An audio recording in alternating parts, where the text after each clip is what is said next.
आजकल कमजोरी, थकावट, आंखों की रोशनी कम होना, ये जो सारी समस्याएं हैं आम समस्या हो चुकी है। तो उसके लिए आप इस पंजीरी को खाकर देखिए, आपकी सारी समस्याएं जो है वो दूर हो जाएगी। और न्यू मॉम्स के लिए भी यह पंजीरी बहुत ही ताकतवर होती है। नमस्कार दोस्तों, मैं हूँ उषा और कुक विद उषा चैनल में आपका बहुत बहुत स्वागत है। तो चलिए फिर फटाफट से रेसिपी को शुरू करते हैं। सबसे पहले हम 1 चम्मच देसी घी का गर्म करेंगे और इसके अंदर हम गोंद जो है वो फ्राई करेंगे। तो मैंने यहाँ 100 ग्राम गोंद लिया है। गोंद को आप थोड़ा थोड़ा करके ही फ्राई कीजिएगा। अगर इकट्ठे फ्राई करना चाहते हैं तो उसके लिए फिर आपको घी जो है वो ज़्यादा लेना पड़ेगा। तो बस जब ये फूल जाएगा तब इसे आप निकाल लीजिए। अब इसी घी के अंदर आप दोबारा से जो बचा हुआ गोंद है उसे भी फ्राई कर लीजिए। और दोस्तों, ये जो गोंद है ना, ये सर्दियों वाला गोंद ही होता है। जो गर्मियों में हम गोंद यूज़ करते हैं ना, वो वाला गोंद आपको नहीं लेना है।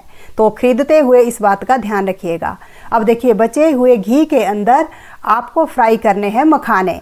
अगर आपको लगे कि घी कम है तो थोड़ा सा घी आप इसमें और डाल सकते हैं।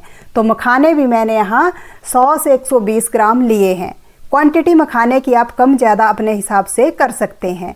तो इन्हें आप मीडियम फ्लेम पर 1 से 1.5 मिनट तक जो है भून लीजिए। या ये देखिए, इस तरह से चेक कीजिए। अगर ये नहीं टूट रहा है अच्छे से, तब इसे आप थोड़ा सा और फ्राई कर लीजिए। और जब ये अच्छे से क्रिस्पी हो जाएगा ना, ये देखिए, अभी आपको दिखाती हूँ। ये देखिए, अच्छे से ये टूट गया। इसका मतलब बढ़िया से ये फ्राई हो चुके हैं। अब मखानों को आप निकाल लीजिए और अब कढ़ाई को थोड़ा सा आप साफ़ कर लीजिएगा अगर गंदी हो गई हो तो, क्योंकि मखानों के अंदर थोड़ा सा कालापन होता है, वो कढ़ाई में चिपक जाता है। अब इसी कढ़ाई के अंदर आपको 1 बड़ा चम्मच घी का डालना है और इसमें ड्राई फ्रूट्स डाल देने हैं। तो मैंने यहाँ 100 ग्राम बादाम, 100 ग्राम काजू, 100 ग्राम पिस्ता और 60 ग्राम लिए हैं अखरोट। और जो ड्राई फ्रूट्स है ना, आप अपने हिसाब से कम ज़्यादा या फिर जो आपके पास ड्राई फ्रूट्स हो वो आप ले सकते हैं। लेकिन ये सभी तरह के ड्राई फ्रूट्स जो है ना, हेल्थ के लिए बहुत बढ़िया होते हैं। तो कोशिश कीजिए कि सभी तरह के ड्राई फ्रूट्स आप इसमें ऐड कीजिएगा। मीडियम फ्लेम पर थोड़ा सा इन्हें रोस्ट कर लेंगे 1 मिनट के लिए। अब 1 मिनट के बाद इसमें मैं डाल रही हूँ 1 कप कद्दूकस किया हुआ सूखा नारियल। आपको देखने में सफ़ेद लग रहा होगा, लेकिन दोस्तों इसे मैंने बाहर से जो काला पार्ट है ना उसे निकाल लिया था। उसके बाद फिर इसे कद्दूकस करना है। आप चाहें तो छिलके के साथ भी कद्दूकस कर सकते हैं। नारियल को आपको बहुत ज़्यादा फ्राई नहीं करना है। और हाँ, हाई फ्लेम भी मत कीजिएगा, ठीक है।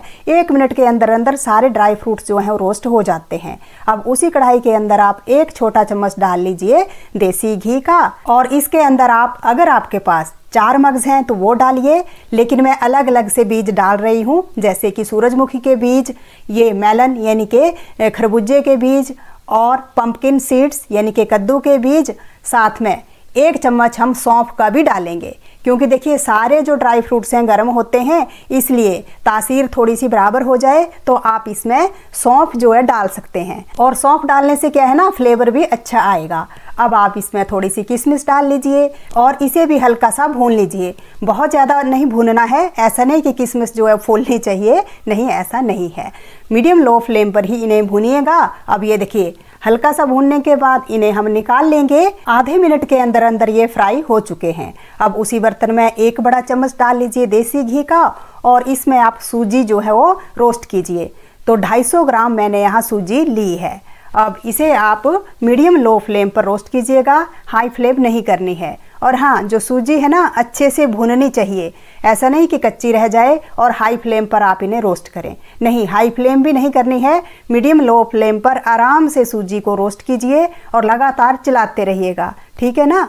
जिस तरह से हम हलवे के लिए सूजी रोस्ट करते हैं, ठीक वैसे ही रोस्ट करनी है। बस यही ध्यान रखना है कि हाई फ्लेम पर इसे रोस्ट नहीं करना है, कच्ची नहीं रहनी चाहिए। अगर कच्ची रह जाएगी तो आपकी पंजीरी एक तो जल्दी ख़राब हो जाएगी, दूसरे फिर टेस्ट भी अच्छा नहीं आएगा।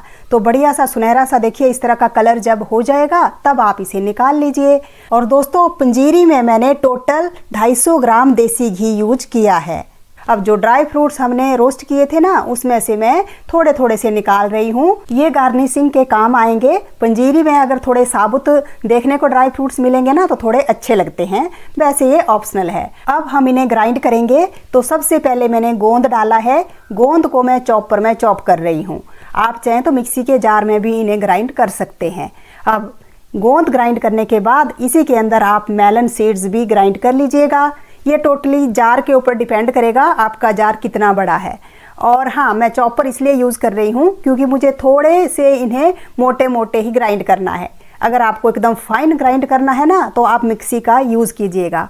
और घर में बड़े बुजुर्ग होते हैं तो उनको भी बारीक पंजीरी खानी अच्छी लगती है, तो आप अपने हिसाब से इसे ग्राइंड कर सकते हैं। तो देखिए, ड्राई फ्रूट्स भी हमने ग्राइंड कर लिए, मखाने भी ग्राइंड कर लिए हैं। तो जितने भी ड्राई फ्रूट्स हैं वो आपको अपने हिसाब से ग्राइंड करने हैं। और ये है सूजी जो हमने रोस्ट कर कर रखी थी। साथ में डाल लीजिए 1 छोटा चम्मच इलायची का पाउडर, अच्छे से फ्लेवर के लिए और अच्छी हेल्थ के लिए। 1 छोटा चम्मच डाल रही हूँ सौंठ का, यानी कि जो सूखी अदरक होती है ना, उसका पाउडर डालना है आपको। ये हेल्थ के लिए बहुत ही बढ़िया होता है, तो इसको आप जरूर डालिए। इसे डालने से आपको सर्दी खांसी भी नहीं होगी। अच्छी तरह से मिक्स कर लेंगे। और मीठे के लिए इसमें हम गुड़ डालेंगे, लेकिन गुड़ को डायरेक्ट नहीं डालना है। कैसे डालना है वो बाद में बताती हूँ। पहले इसमें जो खड़े हमने ड्राई फ्रूट्स निकाले थे ना, वो डाल लेंगे। इन्हें आप बाद में भी डाल सकते हैं, लेकिन मुझे कंफर्टेबल लगा तो मैं अभी डाल रही हूँ। अब आप 1 छोटा चम्मच डाल लीजिए देसी घी का और इसके अंदर आप गुड़ को डाल लीजिए। मैंने यहाँ 250 ग्राम गुड़ लिया है। इसमें आप 1/4 छोटा कप पानी का डालिएगा। और हाँ, मीठा आप अपने हिसाब से कम ज़्यादा भी ले सकते हैं। और गुड़ की जगह आप चाहें तो चीनी का जो बूरा होता है ना, वो भी ले सकते हैं, लेकिन गुड़ हेल्थ के लिए अच्छा है तो मैं तो सुजेस्ट करूंगी गुड़ ही लीजिए। अब हाई फ्लेम पर इसको आप मेल्ट करना है। और दोस्तों, इसकी हमें कोई चाशनी नहीं बनानी है, बस इसे आप उतना ही पकाइए कि इसकी जो गुठलियाँ हैं ना अच्छे से मेल्ट हो जाए। ये देखिए, गुठलियाँ अच्छे से मेल्ट हो गई। अब फ्लेम को बंद कर लीजिए और इसे थोड़ा सा ठंडा होने के बाद आप डाल लीजिए मिक्सचर के अंदर। बहुत ज़्यादा गर्म गर्म भी नहीं डालना है, हल्का सा इसको पहले आप कलछी से हिलाइएगा, नीचे उतारने के बाद ही इसे डालिएगा। और थोड़ा थोड़ा करके ही डालना है और फिर इसे आप अच्छे से मिक्स करते रहिएगा। बहुत ज़्यादा देर तक गुड़ को रखना भी नहीं है, नहीं तो ये सेट हो जाता है। ठीक है, अब आप चम्मच से इसको मिक्स करते रहिएगा। बाद में तो आपको देखिए हाथ से ही मिक्स करना पड़ेगा, लेकिन सारा जो है आपको छान कर डालना है, क्योंकि इसमें थोड़ा कचरा होता है गुड़ में। अच्छी क्वालिटी का गुड़ है तो कई बार कचरा नहीं भी होता है, इसलिए आप देख लीजिएगा। आपको छान कर अच्छा लगेगा तो छान लीजिएगा। ठीक है, तो बस हाथ से इसे अच्छी तरह से आपको फटाफट से मिक्स करना है। देखिए, जल्दी से मिक्स नहीं करेंगे तो गुड़ जो है वो सेट होने लग जाता है, इसलिए बराबर ये सेट हो जाए उसके लिए आप हाथ से अच्छी तरह से इसको मिक्स कीजिएगा। दोस्तों, बहुत ही अच्छी पंजीरी है, हेल्थ के लिए बहुत ही फायदेमंद है, ढेरों फायदे आपको मिलेंगे। तो ये देखिए, पंजीरी तैयार है। अब इसे हम जब बाइंड कर रहे हैं, बाइंड तो हो रही है, लेकिन आप इसकी अगर पिनिया बनाना चाहते हैं ना तो पिनिया नहीं बनेगी। तो आप इसे इसी तरह से खाइएगा, बच्चों को भी ऐसे ही पसंद लगती है। और हाँ, मेरा वीडियो आप दुनिया के किस कोने से देख रहे हैं कमेंट बॉक्स में जरूर लिखिएगा, जिससे मैं आपका धन्यवाद कर सकूं। चैनल पर नए हैं तो फटाफट से चैनल को सब्सक्राइब कर लीजिए, साथ में घंटी वाले बटन को भी दबाइए।